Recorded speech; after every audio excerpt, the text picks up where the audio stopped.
Alors nous sommes aujourd'hui donc mercredi, on est le premier jour de Hanouka, 25 qui se lève et nous sommes arrivés dans Tetvav de Shavuot. Tetvav de Shavuot, on est à la 6e ligne. Ema otam b'mshecha ledorot, b'mshecha ledorot b'mshecha v'avoda. Hier on a posé la question, quand la Mishnah a dit que quand on veut rajouter agrandir la ville de Yerushalem ou le Beth Amikdash, il faut Kohen Gadol, Navi, prophète, Romitomim, et tous les 71 Sanhedrin, on a dit d'où on apprend ça, on a dit c'est marqué les Dorot. De la même façon que Moshe, quand il a fait le Mishkan, il y avait tout ce monde-là, alors tout ce qu'on va faire plus tard, eh bien la même chose. Alors on a posé la question, Rava il a objecté pour ton équilibre que Moshe l'a fait, ils étaient loin par l'huile d'onction. À partir de là, on a dit c'est la Avoda, il n'y avait plus d'huile d'onction, le fait de les inaugurer par le travail, ça les sanctifie. Alors pourquoi on ne dirait pas la même chose que Moshe Rabbeinu fait le Dorot? On a répondu parce qu'il y a marqué Otam. On a dit Otam, cela seulement, il fallait les oindre, mais pas après. Alors là, on a dit pourquoi tu dis ça? Et m'a disons Otam, Bimshecha, les Dorot, ou Bimshecha Va'avoda. On m'a dit pourquoi tu dis? On aurait pu aussi dire Otam, Bimshecha, ceux de Moshe Rabbeinu, on peut les consacrer donc par l'onction. Mais ceux de plus tard, dans les générations futures, ça pourrait être ou b'mshecha, ou ba'avoda, ou l'onction, ou le service, pas forcément que le service. Amar papa Amar Kana, il vient à papa, il répond, il dit non, parce que c'est marqué dans le passage, Asher Eshad et Tovam Bakodesh. Comme la Torah l'a dit là-bas, Kle Sharet, Ishartu. Kla'ana Katou Beshirut. Comme la Torah l'a répété, les Kle Sharet, les ustensiles de service, Asher Ishartu, qui vont donc se servir avec. Pourquoi tu répètes service et servir? C'est pour dire que l'essentiel, ça va être Shirut. C'est-à-dire le service. Le fait de les inaugurer par un travail quelconque, ils prendront donc leur sainteté. Alors, a dit,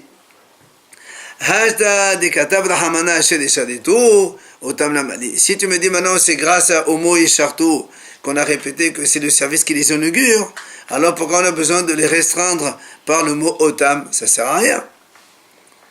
Alors, m'a dit non. Si la Torah n'a pas écrit Otam, Hava Amin, Hanehud, Bimshecha, les Dorot, Bimshecha, Va'avoda, j'aurais dit, s'il n'y avait pas marqué Otam, j'aurais dit ceux du Mishkan, de Moshe Rabbeinu avec l'onction. Mais ceux d'après, il faut les deux, Mishecha plus Avoda. Puisqu'il y a marqué Vechen Ta'asu, donc il faut faire les deux. Il y a marqué Shirut, il y a marqué Vechen Ta'asu, il faut les deux. Alors, Me'it Rahamana Otam. Otam b'mshecha, le Dorot b'mshecha. C'est pour ça donc la Torah a été obligée de dire Otam pour dire que ceux de Moshe Rabbeinu seulement, ils devenaient sacrés par l'onction. Mais ceux d'après, il n'y avait pas d'onction. Et Avoda, ça suffit. Après, on a dit donc que quand on voulait élargir le Beth Amikdash ou la ville de Yerushalem, il fallait b'shte todot. 2 toda. C'est quoi 2 toda? Alors la Gemara nous dit, nous on comprend shte toda, c'est korban toda. Le korban toda, c'est un agneau plus 40 pains. Vient le Gemara dit Tana, shte todot she'amru belahman velo bivsarat. Il dit à la Gemara, tu sais, c'est uniquement avec 2 pains, mais pas avec la viande. C'est-à-dire, on ne va pas amener un sacrifice. On amène juste le pain. Alors, m'a dit, d'où tu apprends qu'il faut que le pain et pas l'agneau avec? Amar Rav Hasda. Il vient Rav Hasda et répondit parce que de Amar Kana, il y a marqué dans le passage, Va'amida shetet todot gedolot, vetahalochot leyamin me'al lahoma. Ça, c'est quand ils ont construit la muraille de Yerushalem au 2e Beth Amikdash. Là-bas, c'est marqué comme ça. J'ai fait tenir 2 todas grands et tahalochot leyamin, et les gens, ils marchaient donc à droite, me'al lahoma, donc de la muraille. Alors là, elle essaie de comprendre. Qu'est-ce que ça veut dire quand le Navi, là-bas, il dit Gedolot? Maï Gedol, ça veut dire quoi des grands todas?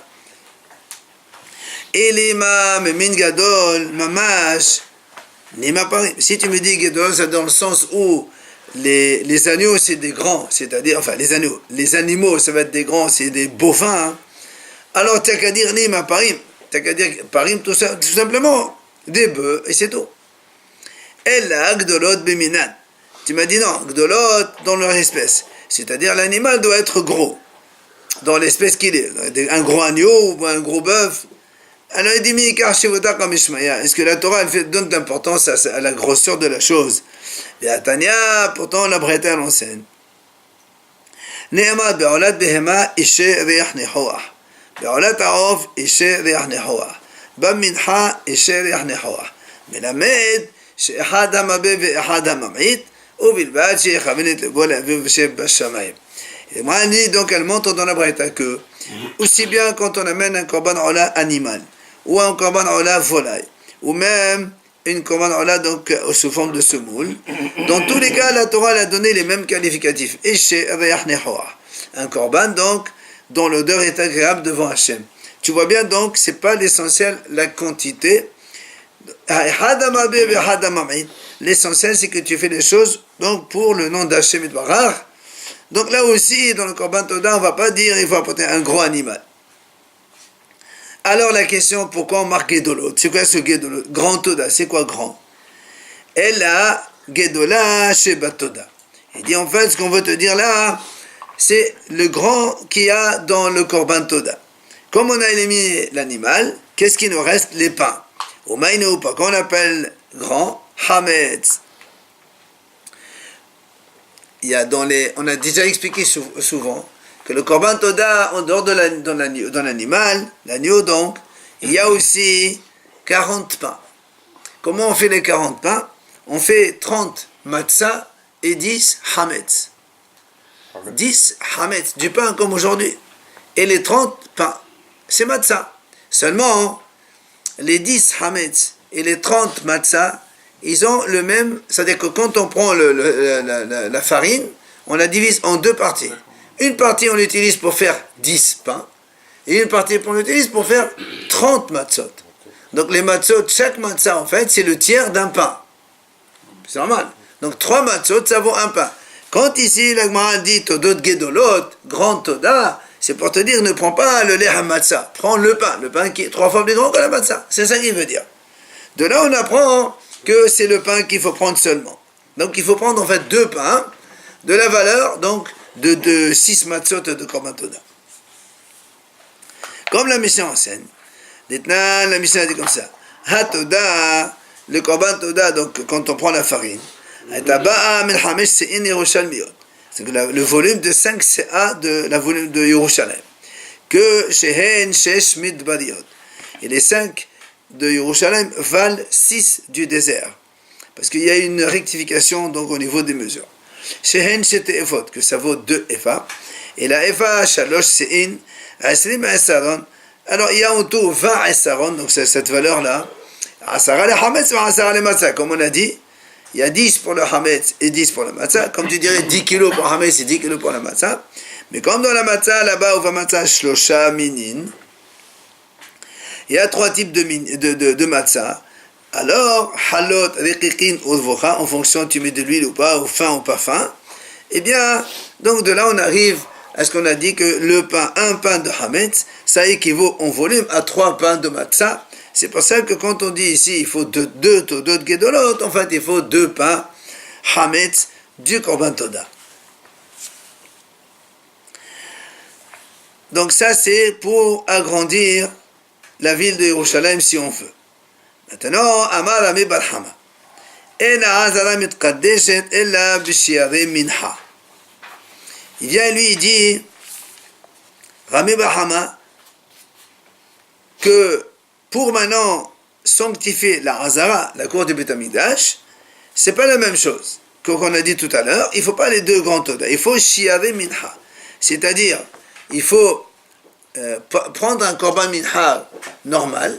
Normalement, quand quelqu'un il apporte un korban minha, le Kohen d'abord il fait une kmitza, il prend une partie, il le met sur le mezbeach, et le reste, c'est ça shiarei minha.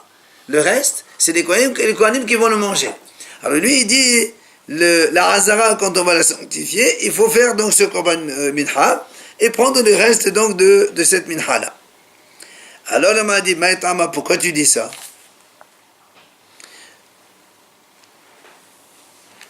Alors il dit, parce que qui Yerushalem? Comme la ville de Yerushalem. Comment? Ma Yerushalem davar hanechal b'hamikadesha, af azara davar hanechal b'hamikadesha. Il dit de la même façon que Yerushalem, qu'est-ce qu'on a dit? C'est quelque chose, on a dit pour agrandir Yerushalem, il faut Korban Toda. Le Korban Toda, c'est un Kadashim Kalim, aussi qui se mange à Yerushalem. Alors comme à Yerushalem, on a donc exigé un korban qui se mange à Yerushalayim, alors pour la Hazara aussi, on exige quelque chose qui se mange dans la Hazara, et donc c'est minha. Alors là, on a dit pourquoi? Il dit pourquoi ici on veut manger le korban toda dans la Beth Amikdash, on n'a pas le droit. C'est vrai qu'on peut aussi les manger à Yerushalayim, mais on aurait pu aussi sanctifier la Hazara avec le korban toda. Elle, elle m'a dit non. Voilà comment on compare. Qui Yerushalayim, ma Yerushalayim davar nechal ba v'yosem memena nifsal, af Hazara davar nechal ba v'yosem memena nifsal. La Gemara a dit, voilà comment on dit que dans la Hazara il faut minha. Pourquoi? Parce que comme dans Yerushalayim, on a voulu donc agrandir Yerushalayim comment? Par quelque chose que si ça sort de Yerushalayim, ça devient pas soul. Effectivement, tous les Kadashim Khalim, s'ils dépassent la muraille de Yerushalayim, ils deviennent pas soul. Alors pour la Hazara aussi, on voudrait quelque chose que si ça sort de la cour du Beth Amikdash, ça devient pas soul. Et là, le Korban Toda, c'est pas soul en dehors de la Hazara. C'est pour ça il a dit Rameh Bahama, il faut donc le reste de Korban Minha. Effectivement, un Korban Minha, si il sort de l'enceinte du Beth Amikdash, il devient pas soul. Viens, l'Agma le dit très bien. Selon toi, donc maintenant, on va dire, il faut Korban Minha, donc le reste de Korban Minha dans la Hazara. Alors, la Gemara pose une question. Puisque tu compares avec Yerushalayim, Ima le'anan Hames Afghan Hames, v'tesbe la Minhat Hames Meika. La Gemara dit très bien. Nous, on vient de dire maintenant que le Yerushalayim, comment on a grandi avec 2 Korban Toda, mais du pain Hametz. Alors, comment tu vas me dire maintenant, à la Hazara, il faut Minha Hametz? Ça n'existe pas Minha Hametz. Tous les Korban Minha qu'on amène au Beth Amikdash, obligatoirement c'est matzah, ça n'existe pas. Alors comment tu peux comparer les deux et tu déduis ce que tu as dit?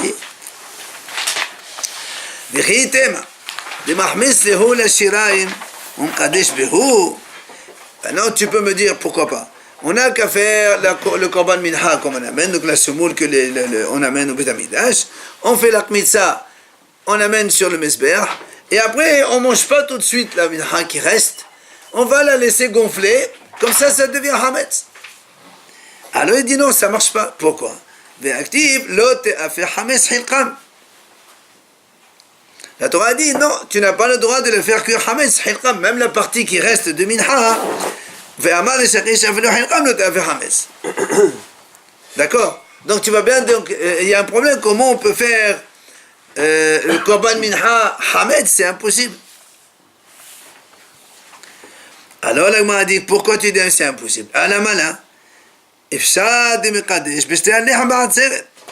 Il dit voilà, il y a aussi un autre pain Hametz, c'est celui qu'on amène, les 2 pains qu'on amène le jour de Shavuot. Shavuot, il y a donc dans le Korban spécial de Shavuot, il y a donc en dehors des kvasim, des agneaux, il y a 2 pains Hametz. Donc tu vois bien, voilà, il y a 2 pains Hametz. Et donc on peut faire ça, consacrer la Hazara pour l'élargir, l'agrandir avec les 2 pains de Shavuot. Alors le m'a dit non, c'est pas possible de faire ça avec le pain de Shavuot. Pourquoi? Monsieur Mdelaev, ça, c'est pas possible. Pourquoi c'est pas possible? Alors m'a explique. Comment tu veux qu'on fasse? Nous on est en train de dire maintenant, on va agrandir la cour du Beth Amikdash. Donc pour agrandir, il faut construire. C'est normal, sinon tu casses le mur et tu pousses un peu les limites. Alors comment tu vas faire? Si tu dis qu'on construit la muraille la veille de Shavuot, puisque le Shavuot on n'a pas le droit de construire, c'est la source, c'est Yom Tov. Et tu vas la sanctifier donc depuis la veille de Shavuot, ça c'est pas possible. Parce que parce que les 2 pains de Shavuot ne prennent leur validité que le jour de Shavuot avec les agneaux. Alors si tu fabriques les 2 pains à la veille, ils n'ont aucune valeur. Tant que les agneaux de Shavuot ne sont pas égorgés, ben, eux aussi les 2 pains n'ont aucune valeur. Donc on est obligé d'amener les 2 pains que le jour de Shavuot. Et Shavuot, on ne peut pas construire le Beth Amikdash. Donc comment tu vas sanctifier la Hazara avec le pain de Shavuot? Deuxième possibilité, la Gemara propose. On construit le Beth Amikdash, donc on agrandit la Hazara depuis la veille, donc la veille de Shavuot. Et on le sanctifie aujourd'hui, donc le jour de Shavuot, avec les 2 pains et le Korban. Il dit c'est pas possible ça aussi. Pourquoi? Il faut que la sanctification, elle se fait le même jour que la construction. Donc si tu construis la Hazara la veille et tu ne fais rien, ça n'a aucune valeur. Et tu ne peux pas la sanctifier Yom Tov, c'est pas possible. Maintenant, troisième proposition. Nivniye beyom tovun kadesh. C'est beyom tov. Si tu me dis, voilà, on va carrément construire la muraille le jour de Shavuot. Comme ça, on a le korban, le pain le jour de Shavuot, et on sanctifie les deux en même temps. Il dit, c'est pas possible non plus. En binyan mirdash de Yom Tov. Le Beit HaMikdash, sa construction, ça repousse pas Yom Tov. On n'a pas le droit de construire même le Beit HaMikdash le jour de Yom Tov, comme le jour de Shabbat d'ailleurs. Alors, qu'est-ce qu'on fait? Si tu me dis, voilà, tu sais quoi, le jour de Shavuot en Israël, c'est un jour. Alors tu me dis, voilà, il y a une autre solution, on laisse les deux pains. Et le lendemain, on construit le Hazara, et on prend les deux pains de la veille de Shavuot, et on fait avec, on les sanctifie. Il dit non, là aussi c'est pas possible. Pourquoi c'est pas possible? Si on laisse le lendemain, et on construit le lendemain avec 4 déchets, et on le sanctifie, c'est pas bon. Pourquoi? Parce que tout ce qui est sacré, si ça dépasse la nuit, c'est terminé. Le korban de Shavuot, il faut le manger le jour même et le soir dès qui suit. Le lendemain, ça devient un otard, ça n'a aucune valeur. Autre proposition, la Gemara la ramène. Si tu veux, maintenant, on le construit la veille de Shavuot. Et on laisse un tout petit peu, et on laisse un tout petit peu, d'accord, jusqu'au coucher du soleil. Juste dès que le soleil se couche, on finit la construction et on est Mekadesh, on est encore dans le jour puisque c'est la nuit, ça marche encore. Il dit là aussi, c'est pas possible. Pourquoi? On ne peut pas construire le Beit HaMikdash la nuit. Le Beit HaMikdash ne se construit que le jour. Comment tu sais? D'où on sait, Abaye il a dit comme ça, d'où on sait qu'on ne peut pas construire le Beit HaMikdash la nuit.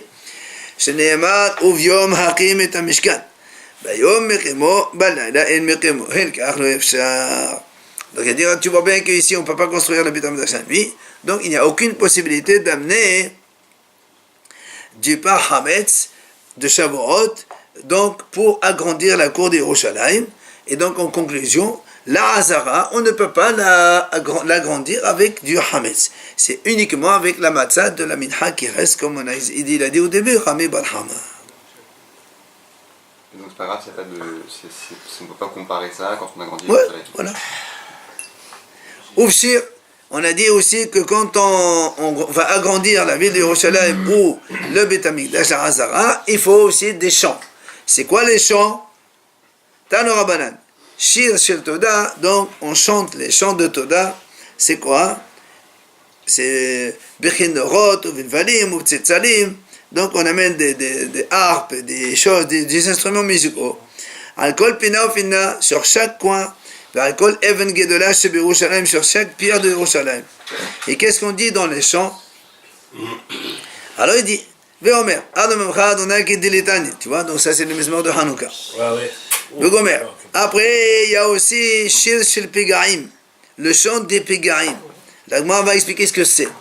V'yeshomrin Shir Shel Neraim. Il y en a qui disent c'est le chant des Negaim. Alors qu'est-ce que c'est ce chant-là? Alors il dit, en fait c'est Yoshev Beset Aïdion, on va le dire tout à l'heure. Alors pourquoi on l'appelle Shir Shel Pegaim ou Shir Shel Negaim? Ma de Amad Den Gaim, c'est lui qu'on appelle ça donc le chant des taches de lèpre. Parce que Dirtiv, c'est marqué Venera lo yaqra be'aolecha. Les taches de lèpre ne s'approchent pas de ta tente. Donc ça c'est une bonne chose. Maintenant, Amad Pegaim, c'est lui qui a dit donc le chant des Pegaim, c'est comme tu dirais des agressions, des attentats, des maladies, tout ça. Dirtiv, Yipol Metzedecha Elef, donc de tes côtés ils tomberont des milliers, donc tous les ennemis tombent. ואומר יושב בסתר עליון בסתר שדי יתלונן, jusqu'à עד כי אתה השם מחסי. après העליון שמת מעונך, וחוזר ואומר מזמורי דוד בברכום פני אבשלום בנו, c'est le מזמורים de תהילים, השם מה רבו שדה, jusqu'à עד השם הישועה נעמך בנחלתך סלע. Tout ça, donc c'est les mizmorim de Télim qu'on chantait pendant que on agrandissait le Beit HaMikdash ou la ville de Yerushalayim. La Gemara vient raconte Rabbi Yoshua ben Levi, Amaleho lehane krai verane. Rabbi Yoshua ben Levi, il disait ces mizmorim là, et après il dormait. Alors la Gemara dit, il se pose une question. Comment il peut faire ça, Rabbi Yoshua ben Levi? Rabbi Yoshua ben Levi, lui-même il a dit, c'est la sorte de se soigner avec des paroles de Torah. Comment lui, il fait des psukim avant de dormir qui est le pour se prémunir? Alors la Gemara répond, c'est pas un problème. Pour se protéger, c'est motard. C'est seulement pour guérir une maladie, c'est un sourd. Mais pour Stam, comme ça, avant de dormir, il veut se protéger, il peut dire des psukim télim, c'est pas un problème. C'est ce qu'on fait nous dans le schéma d'ailleurs. Ouais. Et elle là. C'est un sourd pour quelqu'un qui est malade? Pour non. Dire, il va te dire des paroles de Torah sur une plaie, sur une. Mais elle là, qui a mal à sourd, dit kamaka. Il a dit, quand est-ce qu'il a le droit de dire des paroles de Torah? C'est pour se protéger. Comme on dit, quelqu'un va dormir pour éviter qu'il y ait des paroles. Préventif. À titre préventif, on a le droit. Mais à titre curatif, c'est un saut. Tu ne peux pas dire, quelqu'un il a une plaie, une blessure ou autre, tu commences à dire des psukim de Torah dessus pour que ça guérisse, c'est un saut. Alors là, on m'a dit quoi? Qu'Amar assaut des kamaka. C'est-à-dire que quand il y a une plaie, c'est un saut. On m'a dit, mais c'est n'importe quoi. Pourquoi? Parce que Idé Kamaso Maka Asur Vitula, c'est tout, il n'y a que le Asur. Il dit, pourtant la Mishnah a dit, c'est pas que interdit. Celui qui dit des paroles de Torah sur une plaie, eh bien c'est même carrément, il n'y a pas de part dans le monde futur. Alors la Gemara répond, c'est pas pareil. Sur ça, Rabbi Yohanan, il a dit, Amar Rabbi Yohanan, Berokech Shanu. Il dit, en fait, c'est parce qu'il crache. Il crache sur la plaie, et en crachant, ils disent des vrais Torah. C'est celui-là qui n'a pas de part dans le monde futur. C'est pour ça, les filles, c'est méprisant de cracher et de dire des paroles de Torah en crachant, c'est pas beau. C'est celui-là, il n'a pas de Olam Haba. Mais si quelqu'un, il le dit sans cracher, ça c'est uniquement assourd. Mais à titre préventif, encore une fois, c'est motard. Après, on a dit dans la Mishnah comment ça se passait au niveau donc de cet agrandissement donc, du Beth Amikdash de la Hazara. La Mishnah a dit Beddin mehalechin ushtet odot aharehen. Donc il y a le tribunal qui marche et les deux pains de Toda ils sont derrière eux. D'accord? Donc en fait, qu'est-ce qu'ils font? Ils veulent élargir. Alors ils marchent un peu plus avec les Korban Toda, et quand ils arrivent à une limite, ils arrêtent, voilà, on décide, c'est là, on arrête, et on arrête là. Alors viens la Gemara poser une question. Les mêmes là, est-ce qu'on va dire, des Vetedin, Kamet Toda Azle? Tu comment? Donc d'après ce que tu dis dans la Mishnah, il y a marqué, le Bedin il marche, et les deux Korban Toda, ils sont derrière. Donc ça veut dire que les Korbanot, ils sont derrière les gens, les sages du tribunal. La Gemara dit, pourtant, c'est marqué dans le passouk là-bas. Vayelech acharehem Hoshaya b'haseh sarei Yehuda. Pourtant là-bas c'est marqué, quand justement au deuxième Beth Amikdash, c'est marqué que derrière eux, derrière les Korbanot, ils ont marché Hoshaya avec les princes de Yehuda. Ça veut dire les juges, ils étaient derrière le Korban Toda, pas devant. Et non, dans la Mishnah, tu me dis que les Beddin ils marchaient et derrière le Korban Toda. C'est contradictoire. À la limite, ce sont les corbanotes qui la définissent, c'est pas les... Non, c'est ici, on a dit que c'est que du pain. On prend que deux pains, on ne prend pas des animaux. C'est avec deux pains, on marche, on fait la marche et on arrête là où il faut. Ce sont les pains, alors c'est la position des pains qui définissent. Qui va délimiter, on va le voir, ouais. Donc si le Beddin est devant, ils ont outrepassé les limites. Non, mais le Beddin, il peut marcher en dehors, c'est pas un problème. On n'est pas en train de faire des sacrifices, là. Oui, mais ils ne définissent pas la limite. Ah, c'est pas eux, c'est le pain, là où il arrive le pain. Mais quoi qu'il en soit, eux et toi, nous, dans la Mishnah, on a vu que c'est les Toda, les deux pains, ils sont derrière. Et là, ici, dans le passouk, il y a marqué que les Hachamim, ils étaient derrière le pain. Alors, c'est pour ça que la Gemara corrige. Il faut dire comme ça. Les Beddin, les juges du tribunal, ils marchent. Et il y a aussi les deux pains de Toda qui donc, sont transportés. Et il faut juste rectifier. Et le Beddin, ils sont derrière. Donc on est obligé de s'accommoder avec le verset Comme le pasteur il a dit que les juges ils sont derrière les pains, alors là aussi on dit que les juges sont derrière le pain. Les juges ils ne sont pas devant. Donc on a des Kohanim qui transportent les deux pains. Et derrière tout le tribunal, derrière il marche.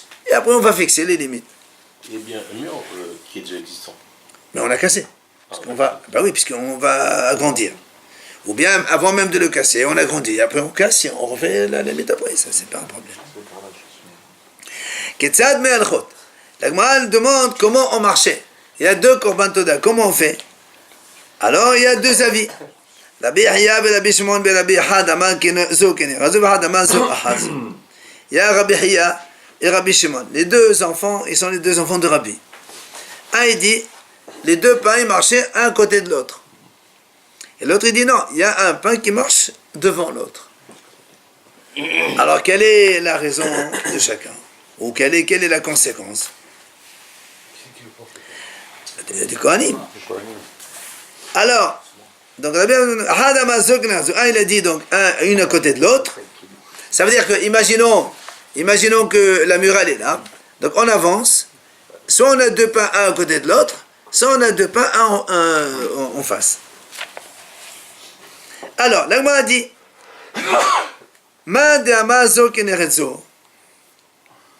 Celui qui dit un à côté de l'autre, d'accord, quand il marche un à côté de l'autre, alors hapnimit hach de mekav alahoma.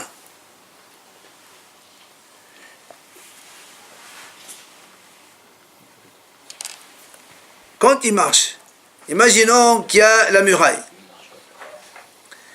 Et donc nous on veut agrandir. Donc on va marcher à cause de ce côté-là.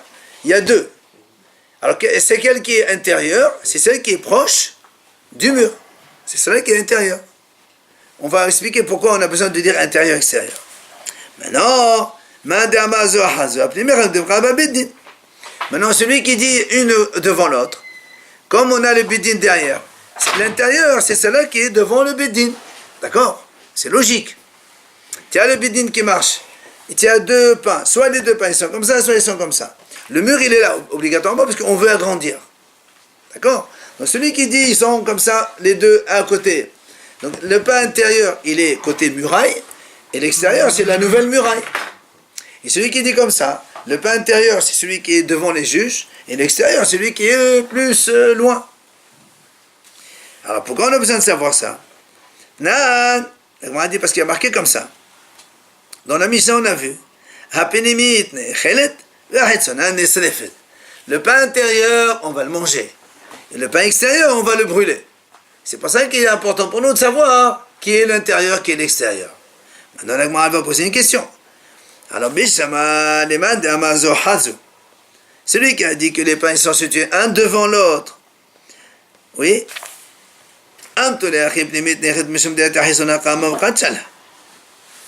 alors, la Gemara dit comme ça. Donc celui qui a dit un devant l'autre. Donc on marche. Et après on dit voilà, on arrête la muraille ici. Donc quand tu arrêtes la muraille ici, ce pain-là, il devient kadosh. Puisque maintenant il devient dedans. Mais celui-là, il n'est pas kadosh. C'est pour ça que celle de l'intérieur, on va la manger, qu'elle est kadosh. Et celle-là qui est là, puisqu'elle a marché dans un endroit qui n'était pas encore kadosh, il faut la brûler. C'est logique. Et le nouveau mur, il est où dans l'histoire? Là où il y a le pain, on arrête. Donc il est encore dedans. Les deux sont Et non, au début, avant de décider que c'est là, le pain il est parti dehors. D'accord. Mais quand lui il a dit ça c'est bon kadosh, donc moi je me trouve dans un endroit kadosh. Donc celle qui est intérieure, le pain intérieur on va le manger, l'extérieur on va le brûler, c'est logique. Je comprends pas, le mur il est là, et on avance ici, mais qu'est-ce qui donne la limite? Non, le mur, quand on va agrandir, on a un mur comme ça, Ouais, le bédiné avance, on choisit la longueur, mais la largeur, comment c'est pareil, après de ce côté ou de ce côté. Quand on fait ça, ça va une ligne droite. Oui. Et c'est pas forcément dans les deux sens, on peut agrandir dans un sens et pas dans l'autre. Ce qui nous intéresse, dans quelle direction tu vas. C'est tout. Moi, voilà, il y a le Beth Amikdash ici. On décide d'agrandir ici 50 mètres. Alors on prend toute la procédure, avec des Kohanim, etc., etc. Et les deux pains ils sont là. Donc il y a où tu dis un devant, un derrière, ça marche. Parce que quand tu vas vers un devant, un derrière, dès qu'on décide, voilà, c'est là ici la nouvelle limite. Donc celui-là, il se trouve dans un endroit kadosh. Donc le pain il est kadosh. Mais celui-là, il n'est pas dans un endroit kadosh puisqu'il est à la limite. on dit de toute la largeur. Tout ça. Alors maintenant, le pain intérieur, on le mange, l'extérieur, on ne le mange pas. C'est logique. Mais la Gemara dit, elle a les mains d'Amazo qui n'est réseau. Elle m'a dit, mais celui qui dit qu'ils sont comme ça, les deux. Oui, les deux ils sont kadosh ou les deux sont pas kadosh. Alors lequel tu manges et lequel tu manges pas, lesquels tu brûles? C'est la question d'Agmara. Logique. Et le fait de brûler, c'est obligatoire. Il y en a un qu'on brûle. Il y a marqué dans la Mishnah, c'est la Mishnah qui dit. L'intérieur on le brûle, on le mange, l'extérieur on le brûle. Alors pourquoi? Alors Moi, celui qui est à la limite, il est dans la limite, il fait partie quand même de l'intérieur. et non, avant de décider que c'est kadosh, il était dehors. Ah, Vous voulez ta mère? L'Agmara dit là aussi. L'Agmara pose une question. Toi, tu dis, bon, celui qui dit que les deux ils sont là, lequel il est kadosh et lequel on le brûle, donc tu te poses des questions. Alors il dit, même moi, même sur le cas où tu as dit un devant l'autre, et tu m'as dit celui de l'extérieur, c'est normal, il est dehors, et l'intérieur on le mange, moi aussi j'ai une question. Pourquoi? Vous ta mère, les mains d'Amazo, Hazo, Hadam et Mekacha, Ha, Kol Shelon Aset Bechol Elutnan. Il m'a dit, attends. Même tu dis quand il y a un devant l'autre. D'accord, tu m'as dit celui-là on le brûle parce qu'il est à l'extérieur et celui-là on le mange, c'est bon? Il dit mais attends, mais nous dans la Mishnah on a dit pour consacrer l'endroit, il faut les deux pains ensemble. Et là tu es en train de me consacrer avec un seul pain, pas avec deux. Donc il faut que l'autre aussi soit dehors. Alors comment tu veux que le manger? En plus, nous on a dit il n'y a pas que le pain. Il y a toute une procédure. Il faut que les bédines, les orim et tout ça. Et même si tu dis, il y a un hacham qui pense qu'un de toutes ces choses, ou le prophète, ou le orim ou le kohen gadol, ou ci ou ça, pas tous. Alors malgré tout, il dit, il faut que les deux pains ils fassent la fonction les mêmes. Pas tu me dis un pain est sanctifié, l'autre il est bon, il n'est pas bon, c'est pas possible. L'endroit ne devient kadosh qu'avec les deux pains. C'est les deux pains ensemble qui rendent l'endroit kadosh. Donc pour l'instant, on ne comprend pas. C'est les deux qui font le... Alors pourquoi tu manges celui-là? Tu peux pas le manger celui-là. Il faut qu'il soit lui-même là-bas dehors pour sanctifier cet endroit. Donc tant que le pain intérieur que toi tu appelles, pour celui qui est un devant l'autre, tu me dis on peut le manger parce qu'il est intérieur. Non, il n'est pas kadosh encore. Parce que pour être kadosh, il faut que le deuxième pain il soit là-bas. Parce qu'on a dit que l'agrandissement se fait avec deux pains. Et s'il est dehors, comment on pourrait le manger? Ah justement, c'est pas mon problème. Pour moi, je pose une question. On n'a pas dit de fait de quelle façon ils doivent se poser. Justement, on pose la question comment ils sont. Alors, on a proposé deux solutions. Et là, on a dit, dans les deux solutions, on n'a pas de solution. Les deux propositions que tu as amenées, soit à côté ou l'un devant l'autre, je ne comprends pas comment la Mishnah a dit, celle de l'intérieur, on va la manger, et celle de l'extérieur, on va la brûler. Je ne comprends pas. Ça peut être sur les côtés. Extérieur, côté intérieur. Et non, même s'ils sont le côté au contraire, il n'y a pas extérieur-intérieur. Quand on avance et on va fermer ça, il y a deux, ils sont là. Lequel extérieur-intérieur? Ça n'existe pas l'extérieur-intérieur. Le mur, il est là. Et là vient la Gemara dit Amar Rabbi Yohanan